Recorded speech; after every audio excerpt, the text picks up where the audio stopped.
Como é ser uma sommelier de cerveja? Ser um profissional sommelier é um profissional que conhece bastante sobre cerveja. A gente estuda, não só bebe, né? Estuda livros e tudo mais. E o profissional ele atua em diversas áreas, né, de conhecimento de cervejas. Pode ser até na produção da cerveja, indicando para a cervejaria às vezes um estilo a ser fabricado, ou até num restaurante, em eventos, indicando quais são as melhores cervejas para determinados locais. Para uma loja de cervejas, também o sommelier pode elaborar uma carta de cervejas para uma loja ou para um restaurante.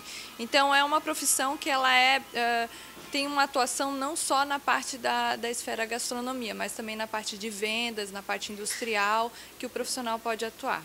E por que cerveja? Por que não vinho? Na verdade, a profissão do sommelier ela é uma profissão de um profissional de bebidas, né? O sommelier, por definição, é assim. Então, alguns profissionais se especializam em vinhos e outros em cervejas, outros em drinks, destilados e assim por diante. A gente, na profissão, no próprio curso de formação, o ideal é que a gente tenha conhecimento também de outras bebidas, né? Eu tenho um conhecimento básico de vinhos, gosto de vinhos também, mas a minha paixão maior é cerveja. E falando em cerveja, ela engorda, Fernanda? É um mito, né? Bem comum com relacionado à cerveja que dá barriga, né? Mas, enfim, qualquer coisa em excesso engorda. O excesso não faz bem, né? Então, isso acaba, de alguma forma, sendo relacionado à cerveja, porque o beberrão ele tem a fama de ser barrigudinho, né? Mas no caso de cervejas especiais, no caso da gente indicar que as pessoas bebam menos, mas bebam com qualidade, eu acredito que a cerveja ela faz parte de uma dieta saudável. Se a pessoa se cuida, né, já se alimenta bem, então eu não poderia dizer que a cerveja engorda. Mesmo porque a quantidade de calorias ela está ligada à graduação alcoólica da cerveja também. Quanto mais álcool tiver uma bebida, mais calórica ela vai ser. Né? Você citou qualidade de cerveja. Como funcionam os concursos de cerveja? Bom, os concursos de cerveja, eles avaliam a cerveja seguindo padrões técnicos, características técnicas da cerveja, né? Por exemplo, a cervejaria vai inscrever uma cerveja de um determinado estilo no concurso e ela vai ser avaliada de acordo com um regulamento, né? Com um manual. A gente não avalia, a gente não coloca nosso gosto pessoal como um profissional julgando cervejas. E sim, ela é avaliada de acordo com características técnicas. Se ela compõe aqueles requisitos técnicos descritos do estilo e se ela não apresenta algum defeito, ela é uma cerveja que ela é considerada de acordo com o estilo, de qualidade do estilo. Dentre esses concursos e locais que você já conhece, não só no Brasil, mas no exterior também, a região de Praga, a República Tcheca, é bem famosa nas cervejarias artesanais. Qual a grande diferença entre as cervejas brasileiras e as do exterior que você conhece?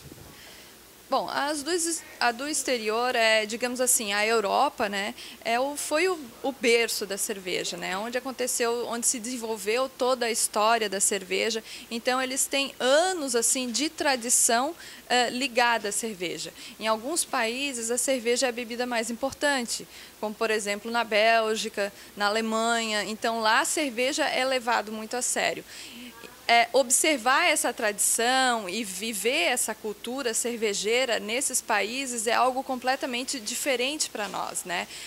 O movimento artesanal no Brasil ele é, digamos, recente, né? A gente tem 5, 10 anos em que começou a falar mais sobre cerveja artesanal. Então, é uma diferença grande do ponto de vista de história de cerveja, mas do ponto de vista assim, de estilos, de qualidade de produtos, o Brasil ele está se desenvolvendo bastante nesses últimos anos, então a gente consegue achar estilos clássicos de cervejas que são feitas no exterior, na Europa ou nos Estados Unidos, e encontrá-los aqui no Brasil com cervejarias brasileiras fazendo esses estilos, né? Vocês vão promover um concurso básico aqui em Florianópolis. Vai ser o primeiro curso. Vai dar continuidade no ano que vem? A escola que eu trabalho, Science of Beer, a gente promove cursos de sommelier e outros cursos relacionados à cerveja. Por exemplo, no próximo sábado vai acontecer um curso que é para pessoas que querem conhecer mais sobre cervejas, mas ainda não se profissionalizar na área, né?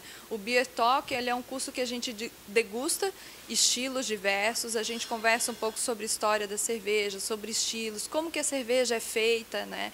Como degustar uma cerveja, como ver a diferença de um estilo para outro, e é de um dia só, 10 horas, né?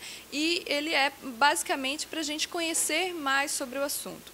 Os outros cursos, por exemplo, o principal é o de sommelier de cervejas, né? Daí é para o profissional realmente, para a pessoa se profissionalizar, atuar na área. Daí esse curso ele leva mais tempo e a gente vai abrir a agenda daí no ano que vem, né? Fernanda, quais são os tipos, os principais tipos de cerveja que a gente pode encontrar, né? Lager, Pilsen, IPA, por exemplo. Quais são esses diversos tipos de cerveja que a gente pode encontrar?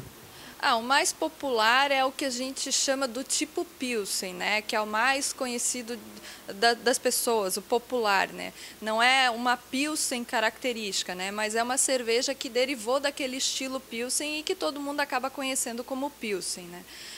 Além disso, agora para a cerveja artesanal, a IPA se tornou bastante famosa, né? Porque a IPA ela já é um pouco quase que digamos, o oposto, né? A Pilsen ela é uma cerveja com sabores leves, bem refrescante, não tem amargor, né?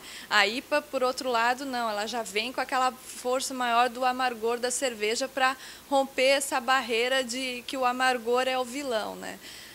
A IPA é bastante popular, é uma das cervejas mais fáceis de encontrar.